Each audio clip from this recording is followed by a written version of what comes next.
इटावा से एक बहुत बड़ी खबर सामने आ रही है। जी हाँ, इटावा से एक बहुत बड़ी खबर सामने आ रही है। इटावा के उत्तर प्रदेश के एक जगह है जहां पर ऐसा मामला सामने आया कि जो भी सुन रहा है वही परेशान और हैरान सा है। यहाँ के बलेकर इलाके स्थित एक फतेहपुर गांव है। वहां पर दबंगों ने एनएसजी कमांडो, जी हाँ एनएसजी कमांडो, फिर से सुन लीजिए, एनएसजी कमांडो पर जानलेवा हमला किया है। इस हमले में एनएसजी कमांडो घायल हो गया है। वहीं जवान ने पुलिस पर लापरवाही का आरोप लगाते हुए दबंगों का साथ देने की बात कही है। जी हां, आसपास के ग्रामीणों से जब बात करने की कोशिश की गई तो उन्होंने ढके छुपे शब्दों में कहा कि पुलिस उन्हीं से मिली हुई है जो दबंग हैं, और लोगों ने दबी जुबान में कहा कि दबंगों के ऊपर 20-25 मुकदमे दर्ज हैं। लेकिन हाँ, सच है, ये दबंगों के ऊपर 20-25 मुकदमे दर्ज है, लेकिन दबंग के साथ कौन खड़ा है? इटावा की पुलिस खड़ी है और भी एसएसपी के इशारे पर दबंगों का साथ इटावा की पुलिस दे रही है, जैसा कि आम जनता ने आरोप लगाया है। और यहां तक कि एक भड़के हुए शख्स ने कहा कि टकलानाथ की सरकार है, और पूछे जाने पर टकलानाथ कौन है तो उन्होंने कहा योगी आदित्यनाथ को ही हम टकलानाथ कहते हैं। और पूछा गया कि भाई आप ऐसा क्यों कह रहे हैं, तो उन्होंने कहा कि विकास दुबे की बीवी बंद है जेल में, और एक छोटी लड़की खुशी दुबे वो भी जेल में बंद है। तो क्या गोरखपुर में जब पुलिस वालों ने एक व्यापारी की हत्या कर दी तो उनकी पत्नी को भी तो जेल में बंद होना चाहिए था? जी हाँ, पते की बात कही, लोगों ने पते की बात कही कि अगर खुशी दुबे जेल में बंद है तो उनकी पत्नियों को भी जेल में बंद होना चाहिए था, लेकिन अब वो बाहर क्यों हैं?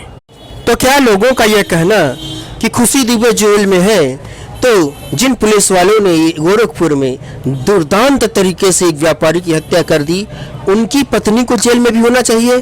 कायदे का तो यही कहता है, लेकिन लोग भड़क गए इस बारे में। जब हमसे पूछा लोगों से तो लोगों ने कहा टकलानाथ हरामखोर है। जी अरे कमाल है, किसी मुख्यमंत्री के बारे में ऐसे शब्द लोग बोल रहे हैं, लेकिन अब बोल रहे हैं लोग भाई।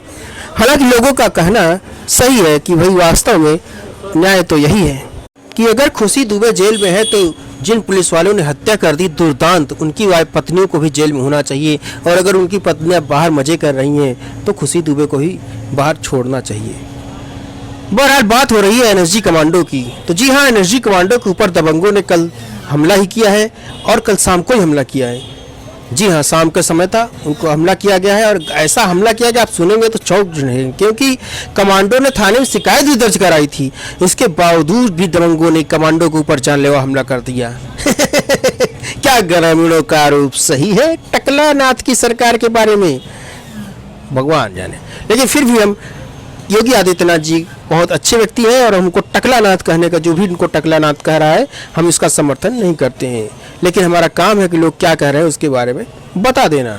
वही ग्रामीणों ने दबंगों से जब एनएसजी कमांडो को बचा लिया तो ग्रामीण बहुत ही ज़्यादा आक्रोशित हो गए, और उनका सारा गुस्सा जाहिर सी बात है निकलना ही था कहीं न कहीं। तो ग्रामीणों ने यह भी बताया कि हवाई फायरिंग और लाठी डंडों से भी हमला किया गया है, जबकि कमांडो का कहना है कि वह तो बेचारा किसी तरह से अपनी जान बचा पाया है। और जब पीड़ित जवान एसएसपी के पास गुहार लगाने के लिए गया तो एसएसपी किसी मीटिंग में अपने आप को व्यस्त बता दिए, और पता नहीं उससे मुलाकात की कि नहीं की, इस बारे में कोई सूचना नहीं है। वहीं बकेवर थाना पुलिस ने दबड़ी लापरवाही दिखाई।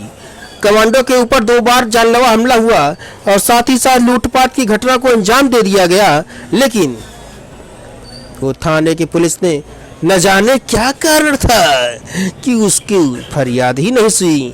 वही किसी तरह से रोता पीटता भागता हुआ एनएसजी का कमांडो राजीव भदौरिया जा पहुंचा मुख्यालय, और फिर उसके बाद अपने भतीजे और भाई के साथ भी गया, जिसके बाद पीड़ित राजीव ने थाना बकेवर में इसकी शिकायत दर्ज कराई थी।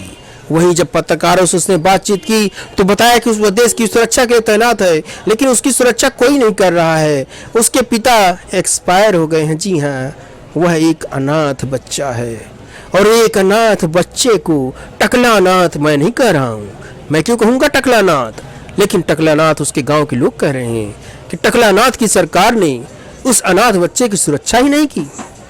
और वहीं पर कई लोग कहते हैं कि फर्जी में योगी आदित्यनाथ का रोता हुआ एक वीडियो आता है, जो कि गाना गाते हुए, अरे शहीद हो गया तो गाना गा रहे, अरे टेसुए बहाना बंद करो भैया। ये हम नहीं कह रहे हैं, हम क्यों कहेंगे, ये गुस्साए हुए ग्रामीण कह रहे हैं कि फर्जी का टेसू बहाते हैं और उसके बाद इसकी बेचारे कोई सुरक्षा ही नहीं हो रही है। एक अनाथ एनएसजी के कमांडो कोई सुरक्षा ही नहीं कर रहा है। भगवान का जाहिर है, हालांकि लोगों का गुस्सा देखने के बाद किसी तरह से लोग वहां से दुम दबा के पत्रकार निकल गए, लेकिन स्थानीय पत्रकार उनके गुस्से को झेल नहीं पा रहे थे, क्योंकि इतने ज़्यादा गुस्से में थे लोग, इतनी ज़्यादा गालियां दे रहे थे कि हम तो टकला नाथ तो कुछ कम ही बता रहे हैं। ऐसे आप समझ सकते हैं कि ढके छुपे में लोग क्या क्या कह रहे थे। मैं Rajeev sir NSG commando Rajeev Bhadauria हूँ सर। क्या मामला है आपका? मामला मेरा है सर, मैं ग्राम फतेहपुरा थाना बकेवर का रहने वाला हूँ। मेरे को सर आए दिन गांव में निकलते गाली दी जाती है, क्योंकि मैं गांव में मेरे घर में 4 से 5 लोग हैं, जो अपराधी उसके 50 से 60 लोग हैं। लेकिन सर ये नहीं है कि अगर कोई गाँव में कमज़ोर है या जिसके परिवार में कम लोग, उसकी माँ को गाली दोगे। मेरी माँ ने क्या बिगाड़ा है? मैं एक सैनिक हूँ, मैं भारत माँ पे जान दे सकता हूँ और अपनी माँ को गाली खिलवाऊँ? उसका मैंने विरोध किया कि मेरी माँ को तुम गाली क्यों दे रहे हो, तो उसका अंजाम ये वो रास्ते में कूट घेर के मुझे मारा, मेरी चेन ले गई, मेरा मोबाइल ले गई, मेरा रेबन का चश्मा ले गए। उसके बाद जब मैं एफआईआर कराने जाता हूँ तो आज सुबह में जैसे थाने के लिए निकलता हूँ, मेरी इस कदर फील्डिंग लगती है, अगर ये हमारे पड़ोस के गांव के साथी नहीं होते तो मैं आज मैं यहाँ घर पे शहीद हो जाता। पुलिस के पास आप गए? सर पुलिस के पास मैं कल गया था, लेकिन आज मैं थाना बकेवर नहीं पहुँच सकता था।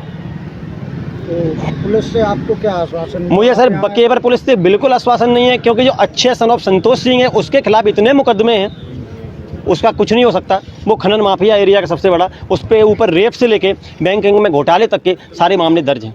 आप किस गांव से? मैं सर उसी गांव से हूँ सर। क्या नाम है गांव? गांव का फतेहपुरा।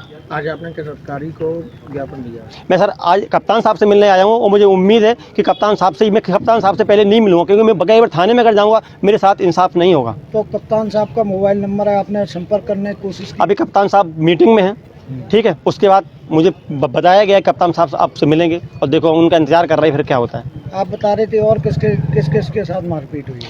मेरे भाई के साथ हुई है, मेरे भतीजे के साथ हुई है, और 2016 में मेरी माँ के साथ भी हुई थी। इनकी उम्र 60 साल है।